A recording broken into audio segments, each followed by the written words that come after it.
지난 주간에 드렸던 말씀들 중에서 인생의 복습이라고 되어 있죠.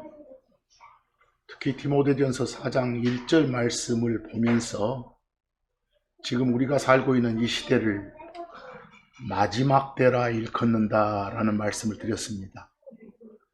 2000년 전에 바울 사도가 이 마지막 때에 일어날 일들을 예언하고 있습니다. 이 마지막 때가 되면 다는 아니겠지만 일부가 믿음에서 떠나게 될 것이다. 떠나게 된 이유는 자기들을 미혹하는, 유혹하는, 꼬드기는 그런 영들, 그런 영을 일컬어 우리는 데불이라 하고 한국말로는 마귀, 악귀 등등으로 불렀습니다. 물론 그 데불을 귀신이라고도 할 수 있지만 귀신이라고 언급을 하면 바깥 사람들이 그냥 사람으로 오인할 수 있으니까 아예 그런 표현은 입에 담기를 좀 삼가하고 마귀건 악귀건 악령이건 이런 표현으로 대체하자. 근데 그런 마귀들의 또 마귀 하수인들의 마귀 하수인들 하면 뭐 거짓 교사들, 거짓 목사들도 될 수 있습니다. 거짓 신자들도 될 수 있고 그런 사람들의 가르침에 교리에 주의를 기울이게 될 것이다 라고 예언을 해요. 결국은 그러면서 베드로 사도를 통해서 주신 베드로전서 5장 말씀을 보면 여러분과 저의 적인 온수인 마귀가 데불이 으르렁대는 사자처럼 먹잇감 앞에서 막 으르렁대고 있는 그런 사자처럼 자기가 삼킬 자를 찾으며 돌아다니고 있다라고 합니다. 이런 상황을 맞이한 여러분과 저는 어찌하겠습니까? 정신 바짝 차리고 깨어 있어라. 만약 우리가 깨어 있지 못하다면, 그냥 냉철하지 못하면, 방심하고 살면 그 원수인 적 마귀한테 박살나는 건 물론이 되겠죠. 그건 물론이건 우리는 주 하나님의 뜻과 동떨어진 그런 삶을 살면서 자기 간에는 주 하나님 위해서 일한다고 자랑하는 그런 바보가 되고 말 것이다 라는 말씀도 드렸습니다. 기억나시죠? 오늘 말씀의 제목이 크리스천의 처세술이라고 되어 있습니다. 처세란 게 뭐예요? 그냥 이웃하고 남하고 사귀면서 살아가는 걸 처세라고 해요. 그런 처세에는 방법이 있겠죠. 남과 사귀면서 세상 살아가는 그런 방법과 수단을 일컬어 처세술 그럽니다. 그 처세에 할 때 처가 살 처자예요. 살아간다 할 때. 뭐 세가 그 대세자라고 세상을 말하는 그 세자죠. 술은 방법이나 수단이고요. 알겠죠? 오늘 말씀은 크리스천들이 세상 속에서 살아가는 방법, 크리스천들의 처세술입니다. 여러 가지 처세술이 나오지만 오늘은 특히 로마서를 중심으로, 로마서에서도 로마서 12장을 중심으로 말씀을 전하겠습니다. 오늘 전해지는 말씀들 보면 매우 추상적인 말씀처럼 들립니다. 붕붕 떠다니는 말씀처럼. 하지만 반드시 이런 말씀들을 내면화시켜서 실천하고 실행해야 될 그럴 말씀들이다라고 여기고 들으셔야 됩니다. 이 상당수의 크리스천들이 살아가면서 자기 자신이 어떻게 처세를 해야 되는지 잘 알지 못하는 경우가 허다합니다. 그러니까 우리 크리스천들은 오로지 성경을 통해서 자신의 위치나 자신의 상태 등을 보고 이 처세하는 방법을 터득할 수 있어야 됩니다. 맨 먼저 로마서 12장 그 1절을 시작하면서 바울 사도가 헌신하라고 합니다. 헌신하라고. 헌신하다 말은 헌신이 뭐예요? 헌신. 바칠 헌자다. 몸신자인데 그냥 단어 뜻으로만 본다면 몸을 바쳐라인데 실질적으로 쓰는 어떤 사전적인 의미는 몸과 마음을 다 바쳐서 섬기라 이 소리입니다. 그게 헌신하랍니다. 그래서 거기에 로마서 12장 1절을 시작하면서 그러므로 형제 자매들아 내가 하나님의 긍휼로 너희에게 간청하노니 바울의 부탁사항이 나오죠. 우리한테 너희는 너희의 몸들을 살아있는 그리고 거룩하고 받을 만한 희생물로 하나님께 어째라? 드리라. 이걸 간단히 줄이면 헌신하라. 그것이 합당한 이치에 맞는 그런 섬김이니라 라고 하고 있습니다. 그래서 이런 말을 하고 바로 2절에서 처세술 중에 하나를 보여주고 있습니다. 어쩌지 말아갑니까? 여러분들과 저는 이 세상에 살고 있지만 이 세상 소속은 아닙니다. 하지만 세상을 떠나서 움직일 수는 없죠. 대신에 이 세상에 어쩌지 마라. 동화되지 마라. 세상화되지 마라 이 소리입니다. 이 말도 구체적인 신뢰를 들지 않으면 매우 추상적으로 들리지만 그냥 이 말 자체가 그대로 우리는 그 말이구나 라고. 즉 하나님을 떠나지 마라. 항상 하나님과 붙어 있어라. 전적으로 헌신하라 이 말입니다.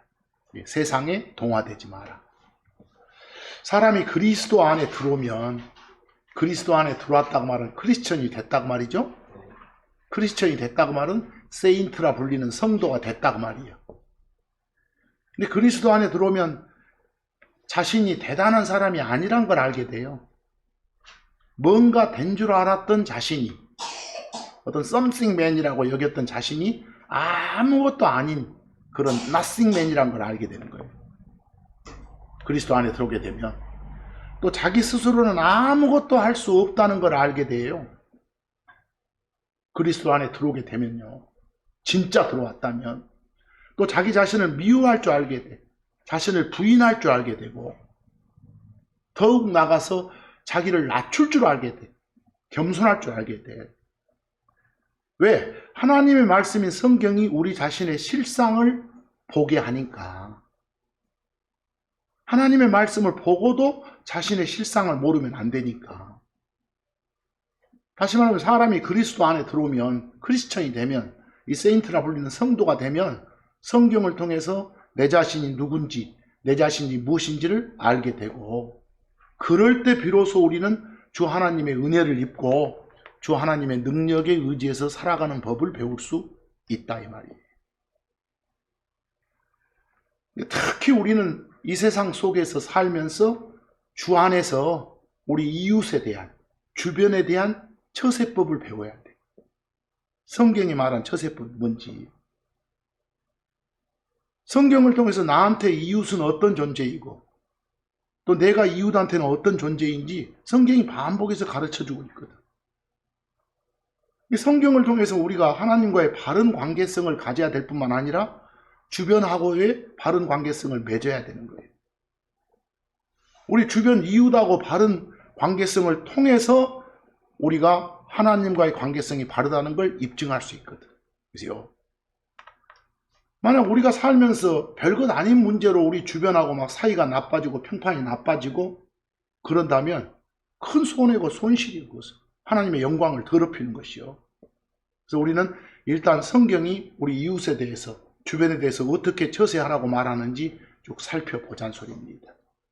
거기에 먼저 제가 거기 로마서 12장을 떠나서 갈라디아서 5장 13, 14절을 하나 집어넣어 놨는데요. 보이세요? 그 말씀의 핵심을 보면 사랑하라 해요. 이웃을 사랑하라고, 주변을 사랑하라고. 우리의 처세 방법이 이렇다고 말이에요. 이렇게 하라. 이웃을 사랑할 때 그 사랑의 기준과 정도가 어느 정도인가를 보여주고 있어. 거기 갈라디아서 5장 14절 쪽을 보면 네 이웃을 뭐처럼? 네 자신처럼 사랑하라 해요. 네가 너를 사랑하는 만큼 네 이웃을 사랑하라 해요. 매우 어려운 소리예요. 여러분과 저는 죄에 대해서, 율법에 대해서 죽었다게. 그럼으로써 죄에 대해서 자유를 얻었다게. 또 성경은 세상에 대해서 우리가 죽었으니까 세상을 이기고 승리하는 그 대신 자유를 얻었다게.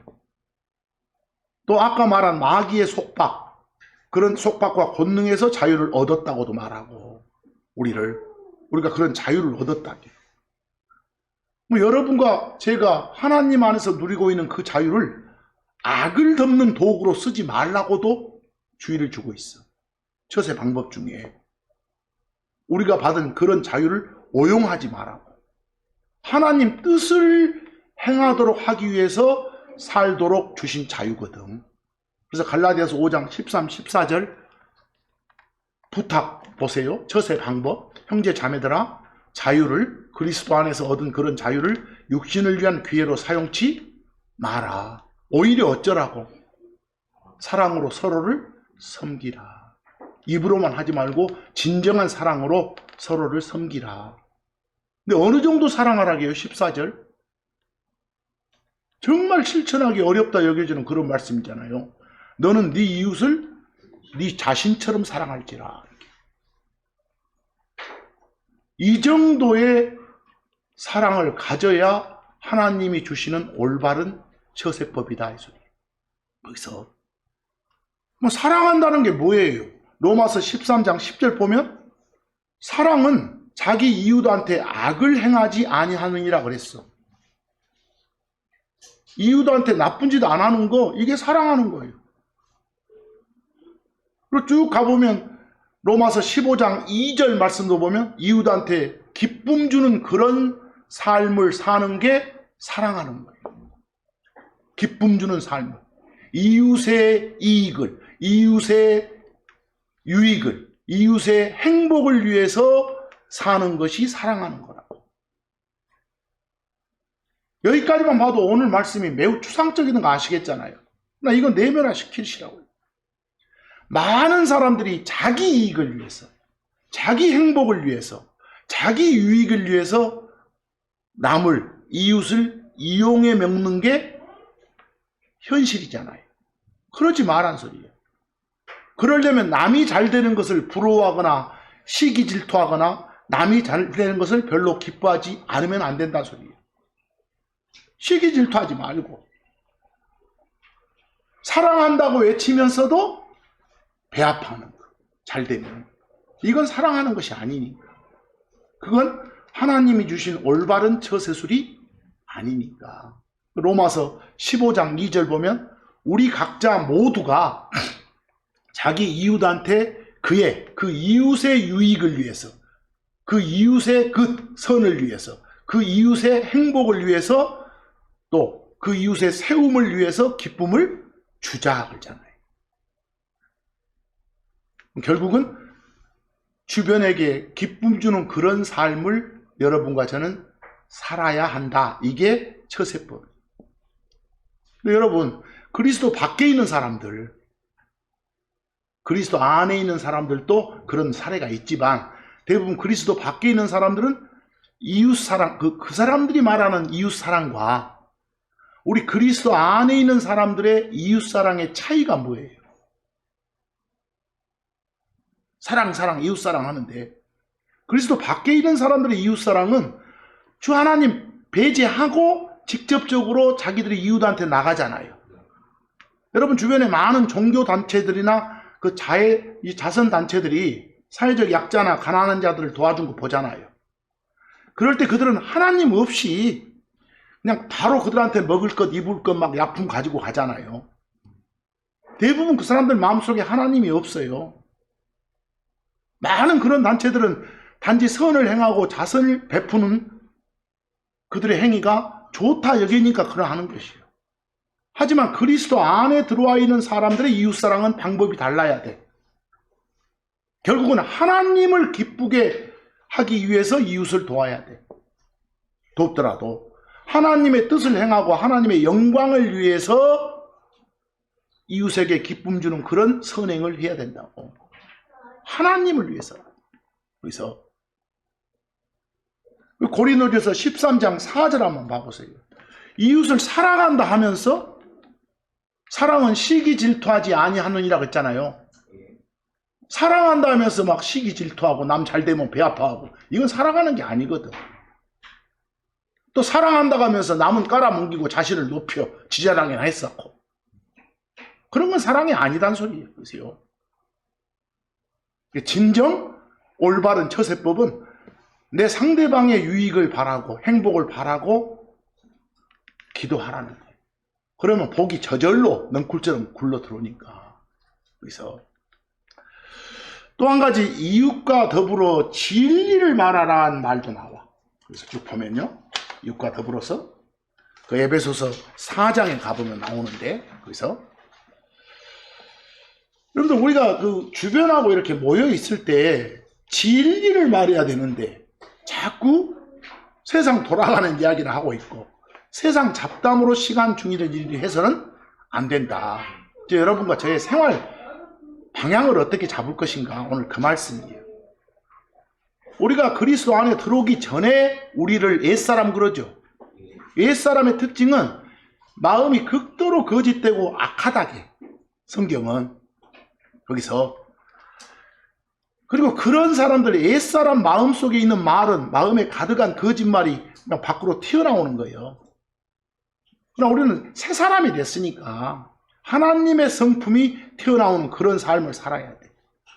그럼 하나님의 성품이 튀어나오는 삶이라는 것은 뭐겠어? 하나님의 말씀이 마음속에 꽉 저장이 되어야 그게 입을 통해서 튀어나오지요. 성경을 외면하고 하나님 말씀을 외면하고 그냥 어쩌다 한 번씩 한두 줄 읽고 그렇게 해서 마음에 채워진 게 없는데 어떻게 뭐가 튀어나오겠습니까? 세상 유튜브 시간에 튀어나오죠. 보세요? 에베소 4장 25절 보면 제발 좀 어쩌라고, 거짓말을 치우라고. 거짓말. 거짓말을 치우는 방법은 뭐겠어요?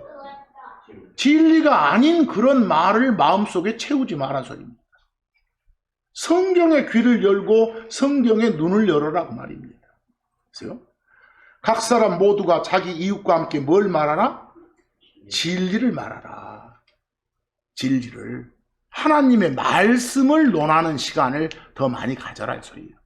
그게 우리의 처세법이에요. 또 한 가지, 그 다음에 우리 처세법 중에 누가복음 6장 31절 보면 정말로 말씀은 옳은 말씀 같은데 실행하기가 너무너무 힘들게 여겨지는 그런 말씀이 하나 나와요. 보세요. 누가복음 6장 31절 말씀 한번 봐보세요. 얼마나 어려운 말씀 같아요?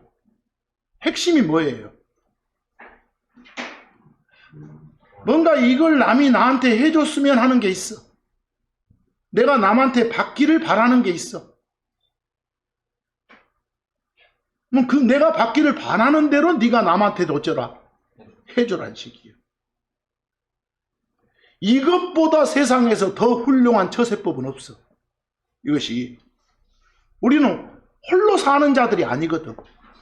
가족을 이루고 살고 이웃과 더불어 살아야 하는 그런 자들이거든. 그래서 더불어 살려면 이웃사랑의 마음이 없다면 불가능해. 그러다 보니까 항상 성경은 처세할 때 사랑으로 행하라, 믿음으로 행하라 이런 말씀 하잖아요. 근데 그런 말씀의 가장 기본이 되는 핵심의 말씀이 뭐라고? 너희한테 남이 해주기를 바라는 대로 너희도 그들에게 그와 같이 하라. 이거예요. 정말 어려운 말씀이에요. 내가 해주는 대로 그대로 해주는 것은 뭐요? 남이 나한테 해준 대로 꼭 그만큼 그대로 해주는 건 뭐겠어? 그건 보답이에요. 보답이요. 아니면 나쁜 쪽이면 복수고 받은 만큼 해주는 거. 나 여기는 그렇게 하라는 것이 아니라 사람들이 여러분한테 해주기를 바라는 것이 뭐냐를 생각해봐. 저 사람이 나한테 원한 게 이걸까?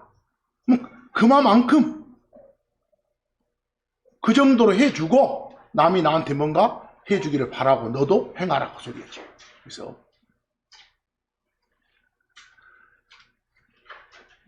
남들이 내게 선을 행해주기를 원하는 거예요. 내가 한 만큼 하는 거예요. 한 만큼. 그럴 수 있으려면 어째요? 여러분 안에 성령님이 꽉 차 있어야 돼. 성령님의 말씀으로 가득 차 있어야 돼. 안 그러면 이런 행위가 안 나와. 이런 처세법이 안 나와. 그래서 누가복음 6장 3절 사람들이 너희에게 행하기를 너희가 바라는 대로 나한테 이런 거 해줬으면 쓰겠다를 원하는 대로 그만큼 너희도 그들에게 그와 같이 어째라? 행하라. 이렇게. 이미 서두에 말씀드렸잖아요. 오늘 말씀은 매우 추상적일 거라고. 하지만 반드시 내면화시켜야 될 그런 말씀들이라고. 거기서. 그리고 또 한 가지 처세법 중에 로마서 12장 9절에 사랑하라. 입으로 외치지 말고 그 사랑에 뭐가 없게 하라고. 가식이 없게 하라. 가식이란 게 뭐예요? 말이나 행동을 거짓으로 꾸미는 거예요. 거짓으로 꾸미는 거예요. 그게 가식이에요. dissimulation이라고. 왜? 하나님한테서 난 사랑은 순수하고 가식이 없어. 희생적이고. 근데 대부분 사람한테서 나오는 사랑은 어쩌요? 어떤 동기가 있고 목적이 있어. 이유가 있어. 이익을 추구하고. 그건 가식 있는 사랑이에요. 위선적인 사랑. 거기서 사랑에 가식이 없게 하라. 이게 우리가 가질 처세법이다 소리요. 또 쭉 이어져 보면 악한 것을 혐오하라. 싫어하라. 대신 선한 것을 고수하라. 고수는 딱 붙잡고 있는 거요. 붙들고 있는 거. 거기서 적어도 그리스도 안에 들어온 사람들이 악한 걸 보고도 무덤덤해서는 안 되는 거예요. 성경을 통해서 사랑할 대상과 어떤 혐오할 대상을 다 알려주니까 이걸 파악을 해야 된 것이에요. 그래서 로마서 12장 9절 역시 추상적이지만 내면화시켜야 될 말씀. 사랑에 가식이 없게 하라. 악한 것을 혐오하라. 선한 것을 어쩌라? 고수하라 그랬어요. 그래서 선한 것을 고수하라 이렇게요. 결국은 다 지금까지 말씀을 한마디로 하면 진짜 그냥 붕붕 날라다니는 말씀처럼 여겨지만 중요한 말씀이 사랑하라예요. 이웃을. 그 로마서 12장 10절 말씀도 한번 봐보세요. 12장 10절 쭉 한번 읽어보세요.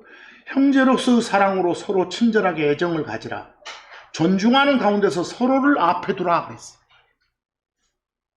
처세할 때, 이웃을 대할 때 우리가 로마서 12장 10절처럼 한다면 우리를 싫어할 사람이 없을 거예요. 아니, 사람 중에 존중받기를 싫어할 사람이 있겠어요? 아무도 없지?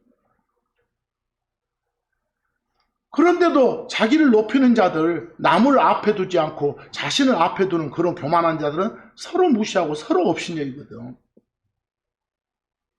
하지만 남을 내 앞에다 두는 그런 사람들은 항상 존중하는 거니까 서로 존중하고 서로 복종할 수 있거든. 그래서 우리가 애정을 가지고 먼저 존중해 준다면 그 상대방은 일상적인 일로 막 성내거나 다투는 일이 없을 거예요. 우리 교회 안에서 잘 아는 형제 자매들을 할지라도 우리가 형제 자매들의 사랑을 바탕으로 해서 애정을 가지고 먼저 존중해 줘야 돼. 왜 거기 마지막 말씀에서 존중하는 가운데서 서로를 앞에 두라고 했잖아요. 전혀 존중하는 마음이 없으면서 당신이 먼저 해 이러지 말아서. 그래서 서로를 앞에 두라는 건 상대방의 의견을 존중하고 상대방의 선택을 존중하고 자신이 양보하겠다는 그런 뜻을 보이는 것이요. 근데 실상 보세요. 오늘날 많은 형제 자매들은 자기가 좀 더 손해보려 하지 않잖아요. 이러지 말란 소리예요.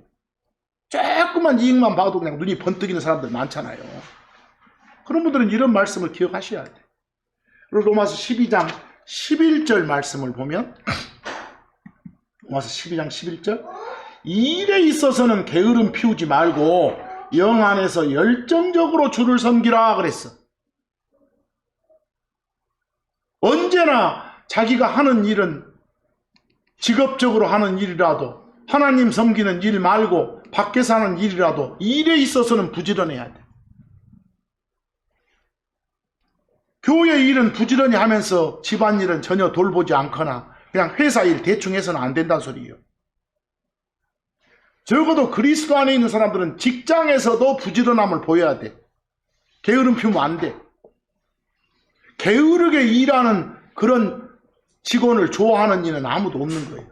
그래서 부지런하게 일하라. 이게 주 하나님 명령이요. 근데 이런 명령 어기고 직장에서 틈만 나면 좀 쉬는 시간 쪼개갖고 잠시 업무 시간 조금 업무 끝나고 나면 성경 펴고 읽는다. 바보 멍청한 놈이에요. 그것은 그럴 때 성경 읽고 하라는 소리 아니에요. 그럴 때 일에 있어서는 그냥 게으름 피우지 말고 그렇게 하라는 소리예요. 끝에 영 안에서 열정으로 열렬한 애정으로 열중하면서 하나님 섬기는 시간에 주를 섬기란 말이에요. 그래서 영 안에서 말하면 다시 태어난 사람으로서 하나님과 연합된 그런 영을 가진 사람으로서 열정적으로 정열적으로 하란 소리 섬길 때는. 그게 로마서 12장 11절 말씀이요. 그리고 12절도 가보세요. 소망 안에서, 우리 처세술이요, 소망 안에서 기뻐하라, 환난 안에서 인내하라, 계속해서 늘 어째라? 기도해라. 우리한테 하라는 거예요. 지금 이게 살아가는 방식들이에요. 크리스천들의 소망이 있어야, 희망이 있어야 기뻐할 수 있어요. 그리스도 안에 있는 사람에는 누구나 자기 속에 있는 영광의 소망이신, 호프이신 누가 있어? 예수 그리스도가 계시거든. 또 예수 그리스도가 다시 나를 위해서 나 데리러 오신다는 소망도 갖고 있거든. 예수 그리스도의 재림에 대한 그런 멋진 소망, 이거 가지고 있거든. 근데 여러분, 그런 소망이 없다고 해봐. 무슨 기쁨이 있어? 그런 소망이 있으니까 기뻐할 수 있지. 그런 소망이 없다면 우리는 이 험난한 이 망할 놈의 세상 살아갈 힘을 가질 수도 없어. 우리가 세상 살면서 막 거치는 그런 환난들, 고난들, 이거 쭉 참고 견디는 것밖에는 길이 없어. 고난 당할 때 헤쳐나가게 해주십시오라고 기도하면서, 환난 중에 해야 할 일은 인내하면서 참으면서 기도하는 거예요. 그게 우리의 처세술이에요. 처세법들, 우리가 살아갈 방법들. 근데 이런 모든 것들은 뭐가 있기 때문에 할 수 있는 거예요? 우리 안에 소망이 있기 때문에 할 수 있는 거예요. 소망이 있기 때문에. 늘 소망 속에서 기뻐하면서 기도하는 삶을 가져라 이거예요. 지금 그렇게 사세요. 그렇게 살아라 하는 거. 그 다음 로마서 12장 13절 가보면 성도들의 필요를 위해 나누라, 환대에 힘쓰라 그랬어요. 다른 사람들의 필요를 도와주고 또 돕기 위해 사는 사람들이 여러분과 저예요. 그래서 특히 그리스도 안에 들어와 있는 형제 자매들 보살피는 그런 것, 그들과 나누어 사는 거, 나눔 갖는 거, 물질적인 나눔은 물론이고 어떤 영적인 그런 말씀적인 나눔도 하고 사는 거, 그리고 환대하는 거. 환대가 뭐요? 아주 정성껏 마음을 다해서 후하게 대접하는 거예요. 그걸 환대라게, 하스피탈리티라고. 거기에 힘쓰라 그러잖아요. 힘쓰라고. 그래서 성도들의 필요를 위해 나누라, 환대에 힘쓰라. 그냥 오늘 로마서 요 12장 이런 말씀들만 쭉쭉 읽어보면, 이야, 이거 참 그냥 매우 추상적 아니야? 아니라니까. 이게 실행해야 될 말씀이기 때문에 우리한테는 매우 중요한 거예요. 심지어 로마서 12장 14절 가보면 더더욱 이제 힘들어진 말씀이 있죠. 너희를 핍박하는 자들을 어쩌라고? 축복하라고, 복 빌어주라고. 그렇게 안 올 것 같으니까 하나님 말씀은 반복하잖아. 또 한 번 뭐라게? 축복하라고. 그렇게 안 올 것 같으니까 그 말을 또 풀어주잖아. 어쩌지 말라고, 저주하지 말라고. 축복하라가 핵심이라고. 어떤 놈들까지도? 나한테 괴로움 주는 놈들까지도. 우리가 나한테 핍박하는, 나를 핍박하는 자들을 무시하기도 어려운데, 응? 그들을 위해 어쩌라는 거요? 복을 빌어주는 기도를 하는 건 우리 옛사람의 그런 속성으로는 불가능한 거예요. 잘 안 되는 거예요. 하나님의 은혜를 입고 성령님으로 가득 채워져 있을 때 가능한 일이요. 이 말씀에 따르면 어떤 경우에도 누군가를 저주하지 말아야 된다는 소리예요. 나를 핍박하는 자, 내 원수, 내 적이라 할지라도 우리는 그들을 위해서 기도하고 복을 빌어 줘야 된다는 말씀이에요. 이게 크리스천의 사회생활 원칙이고 처세법이에요. 쉽소? 얼마나 힘들어요.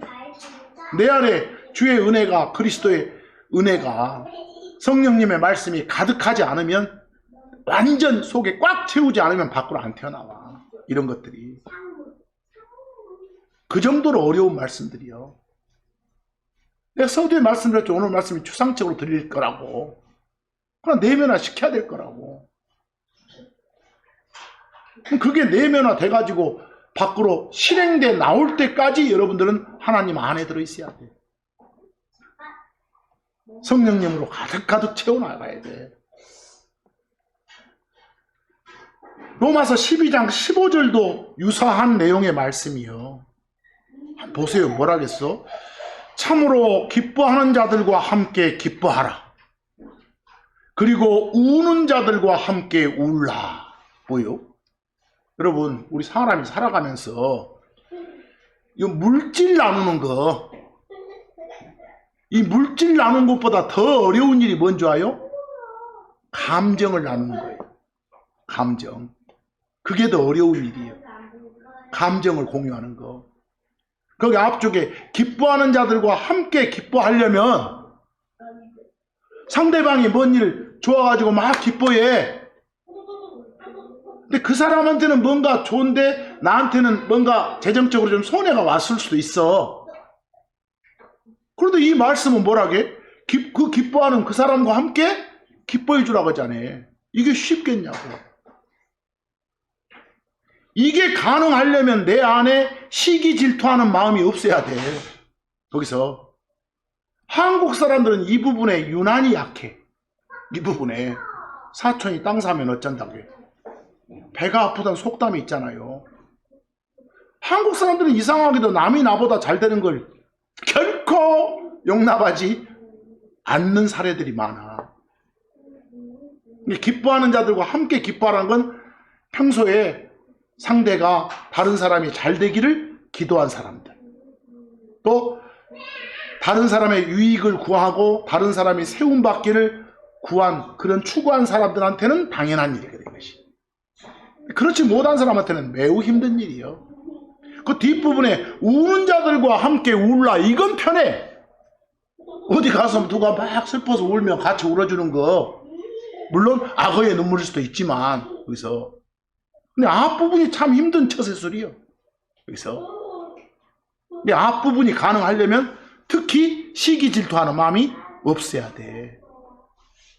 사돈이 땅 사면 배 아파한다는 그런 속담을 치울 수 있는 그런 마음가짐이 돼 있어야 된다고. 여기서. 그런 말씀들이라든가, 거기에 고린도전서 10장 24절 말씀. 누구도 자기 자신의 것이 아니라 각 사람 모두가 다른 사람의 풍요를 구하라. 역시 대단히 힘든 명령이죠. 그래서 그리스도 안에 있는 사람, 크리스천, 세인트라 불리는 성도, 이런 사람은 하나님의 영광을 구하라고 하잖아.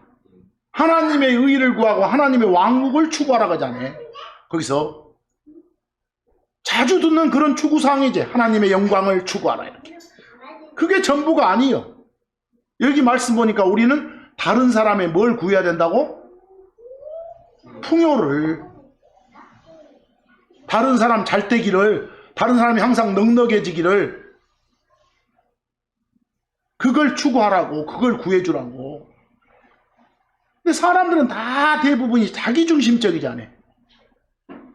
근데 그런 본성을 거슬러 살아라는 이런 말씀들이 이기주의의, 개인주의에 물들은 이 시대 사람들한테 얼마나 힘들겠냐고.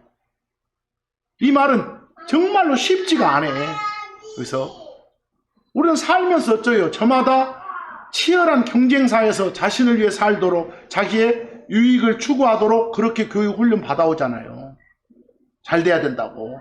최선을 다하라고 했었고. 이게 남의 풍요를, 내 풍요를 구하지 말고 남의 풍요를 구하며 살아라.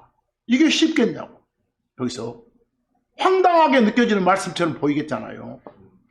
하지만 틀림없는 하나님의 말씀이거든.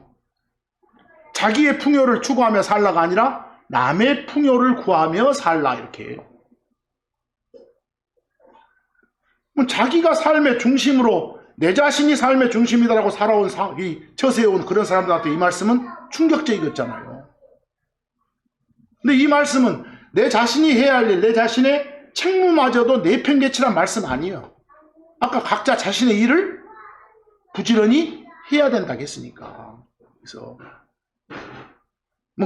그런 가운데서도 뭘 더 우선에 두고 다른 사람의 풍요를 더 앞에 두라. prefer 하라 그 말씀이에요. 그런 마음을 가져야만이 어째요? 도울 수도 있는 거예요. 거기서 그런 마음을 가져야만이. 그러니까 이 말씀 고린도전서 10장 24절 말씀은 이웃사랑, 형제사랑의 구체적인 그런 표현 방법이요. 항상 자기 자신의 것이 아니라 어째요? 남의 상대의 풍요를 구해주라는 거. 기도해주고. 거기서 우리 부모 자식 생각해보면 다 알죠. 부모들 자기 유익보다는 안전 항상 두고 새끼들 자식들 유익을 먼저 생각하고 더 많이 구하잖아요. 그래서 그 정도로 하라 그 말이에요. 진짜 찐한 사랑에 빠진 사람들 봐봐. 자기 것 구하지 않고 사랑하는 사람 걸 먼저 생각하고 그걸 구하잖아요. 찐사랑에 빠지면. 그래서 다른 사람 걸 구해주잖아요. 그런데 우리 크리스찬 성도들은 부모 자식 지간도 아니고 연인지간이 아님에도 불구하고 늘 그렇게 해야 된다는 소리예요. 그래서 왜? 우리 안에 하나님의 사랑이 몽땅 부어져 있으니까 그 사랑으로 해야 된다는 소리예요. 그래서 고린도전서 10장 24절 말씀은 매우 힘든 말씀이지만 그렇게 하라는 거예요. 그렇게 하라는 거. 누구도 자기 자신의 것이 아니라 각 사람 모두가 다른 사람의 풍요를 어째라? 구하라. 이렇게요. 근데 이런 것들이 고린도전서 13장 4절에서 5절, 아까 4절은 봤죠? 사랑의 정의를 내려봤죠? 시기 질투 안 하는 게 사랑이요. 배 아파 안 하는 것이. 자기 자랑 안 하는 것. 항상 남을 내 앞에 두는 것이 사랑이요. 이렇게 말했어. 자신을 자랑하지 않아요. 그런데 5절에 보니까 어째요? 뭐가 사랑이라고? 자기 자신의 것을 구하지 않는 거. 뭘 더 먼저 앞에 두는 거. 이웃의 남의 풍요를 내 풍요보다 먼저 앞에 두는 거. 알겠어요? 그게 진짜 사랑이라고. 이런 사랑이 쉽겠냐고요. 이런 처세가 쉽겠냐고요. 적어도 명령을 주신 이유는 왜 주시겠어요? 어려우니까. 너그 속성으로 힘들 줄 안다. 하지만 반드시 해야 된다. 이거니까. 로마서 12장 16절 처세법. 서로를 향해 같은 마음을 가져라. 높은 것들의 마음을 두지 말라. 오히려 낮은 처지의 사람들에게 겸손하라 그랬어요. 여러분과 저는 하나님한테서 받은 그런 마인드가 있어. 바른 마인드, 건전한 생각이 그걸 가지고 있다니까. 새롭게 바뀐 변화된 마음을 갖고 있어. 그런 마음들 보고 그리스도의 마인드라게, 그리스도의 마음이라게. 그런데 여기 보니까 높은 곳에 마음을 두지 마란 말이 있어. 이 말만 딱 잘라보면 또 높은 거? 뭐 하늘에 있는 것한테 마음 두지 말라고 이 말 아니요. 그래서 그 뒷말하고 잘 견줘봐야 돼. 우리는 저 높이 하늘에 있는 것에 애정을 둬야 된다고 하잖아. 저 높은 데 계신 하나님을 바라봐야 된다고 하잖아. 근데 여기는 딱 잘라갖고 높은 곳에 마음 두지 말래, 신경 쓰지 말래 이러면 안 돼. 그래서 이 말은 그냥 자신의 꿈과 이상 등에 집착하지 말라는 거예요. 알겠어요? 교만 부리지 말란 소리예요. 우리 현대 사람들은 자꾸 자기가 도달해야 될 목표를 높게 해놓고 설정해놓고 달리잖아요. 그런 꿈을 이루고 야망을 이루는 것이 의미 있는 인생, 성공한 인생으로 생각하면서 달리자니. 그런 높은 것에다 마음을 두자니. 좀 더 커지고 또 높아지고 싶어 하자니. 근데 성경 높은 곳에 마음 두지 마라 말은 뭔 소리라고? 교만하지 마라. 자기 자랑 했었고 이러지 마라 말이에요. 겸손하라 말이에요. 그래서 거의 서로를 향해 같은 마음을 가져라. 높은 것들에 마음을 두지 말라. 오히려 낮은 처지의 사람들한테 어째라? 겸손해라. 제일 깔보는 마음 갖지 말고. 그래서 그 다음 로마서 12장 17절, 18절, 19, 21절로 가보면 이제 더 어려운 말들이 나와. 특히 17절. 이거 명령인데 이 명령 수행하기 얼마나 힘들겠소? 어떤 사람한테도 악을 악으로 갚지 말라. 모든 사람들의 눈앞에서 정직한 일들을 제공하라.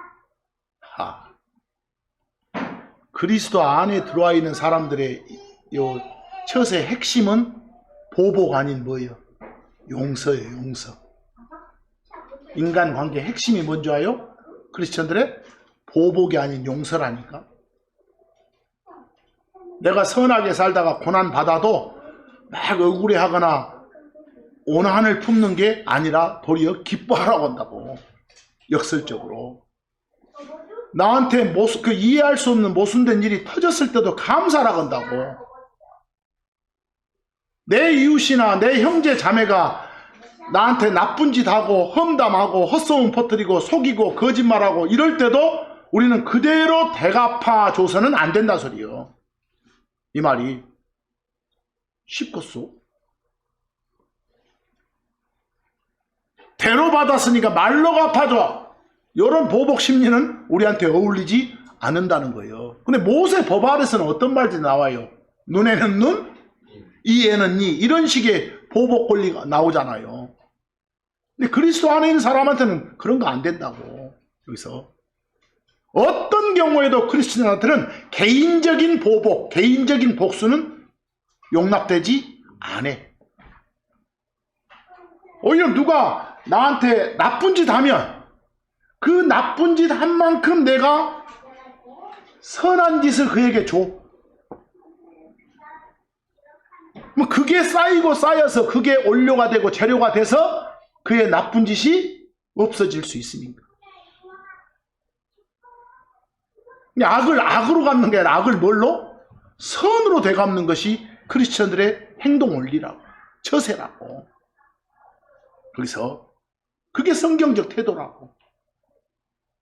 이게 쉽겠냐고. 너 보자 이러지. 그리고 뒷부분 말씀 보니까 모든 사람의 눈앞에서 정직한 일을 행하라. 정직. 거짓말 안 하는 거. 이게 처세에 매우 중요한 거예요. 원칙. 어떤 사람한테는 정직하고 어떤 사람한테는 부정직하고 하면 이건 안 되는 거예요. 정직하라. 그랬습니다.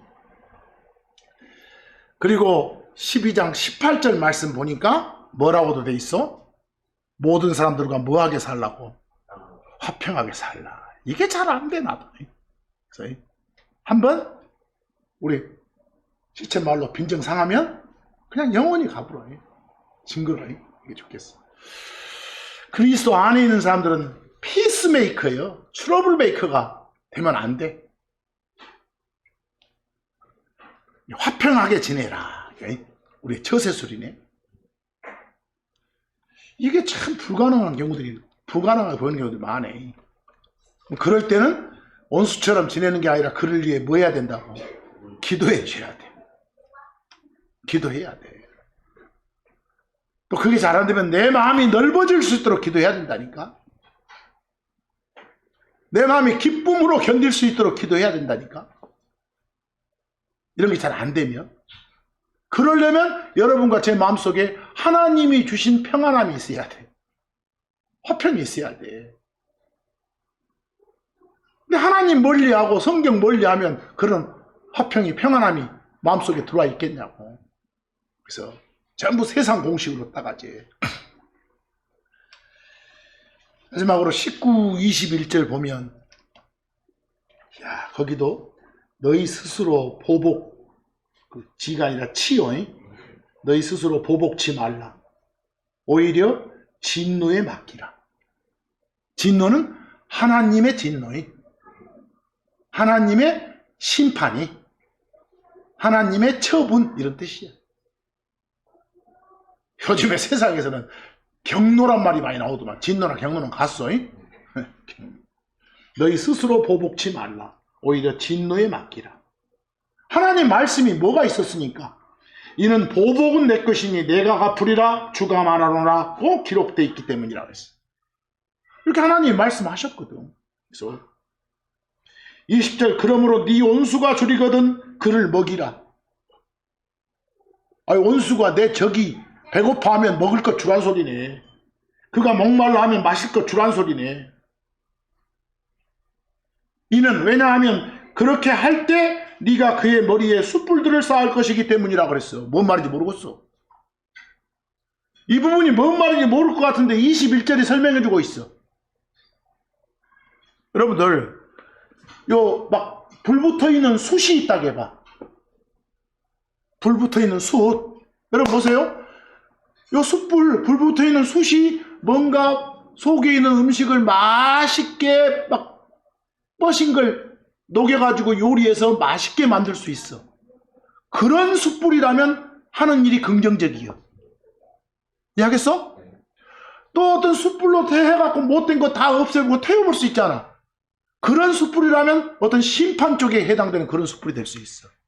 문맥 봐가지고 요 숯불이 나오면 긍정적인 쪽인지 부정적인 쪽인지를 살펴야 돼.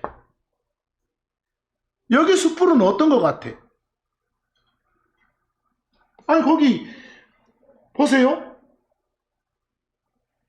원수가 내 적이 나한테 나쁘게 한 놈이 배고파 하면 먹을 거 줘라고.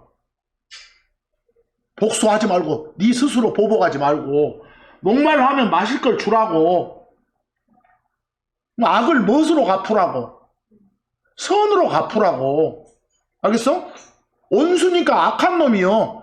그 놈이 했던 모든 짓거리에 대해서 어쩌라고? 선을 베풀라고, 선행을.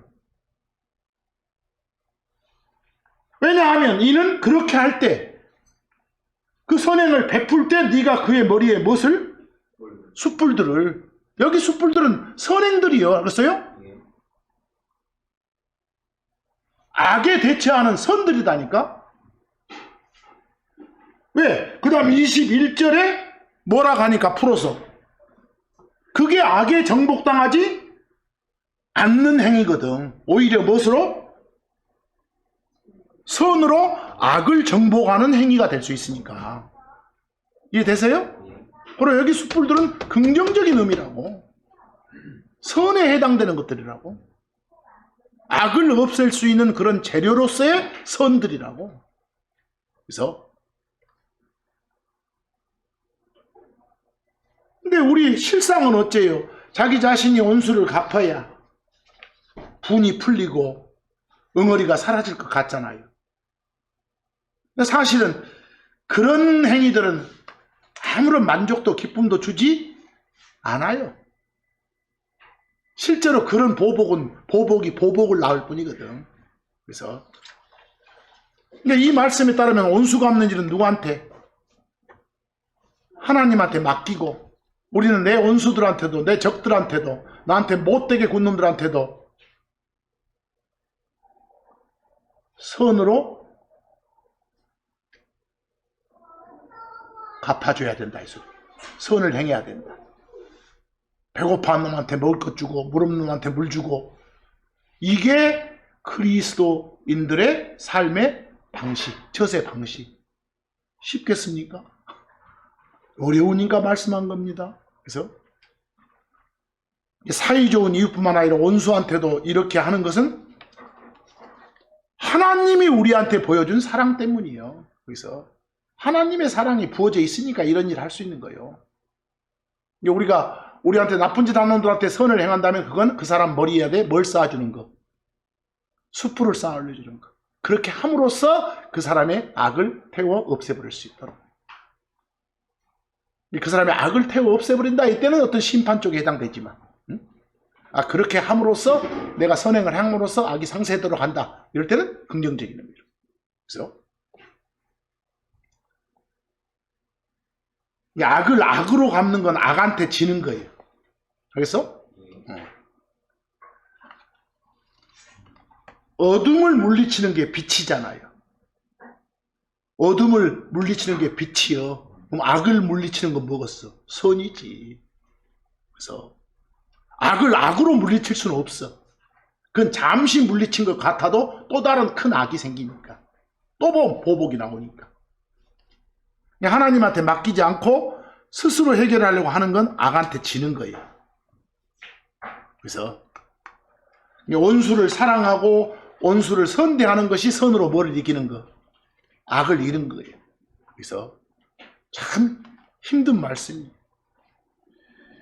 오늘 로마서 12장 말씀을 주로 봤는데 이것들은 매우 추상적일 수 있어. 그러나 이런 등등이 우리 크리스천들이 이 세상에서 살아가는 방식들이다. 다시 말해서 크리스천이 뭐라고요? 처세술이다. 처세법들이다. 이런 말씀 여러 번 읽으면서 여러분 마음속에 내면화시켜서 하나님이 제시한 처세법에 따라서 살아가는 여러분과 제가 되기를 소망하면서 오늘 말씀은 여기서 마칩니다. 감사합니다.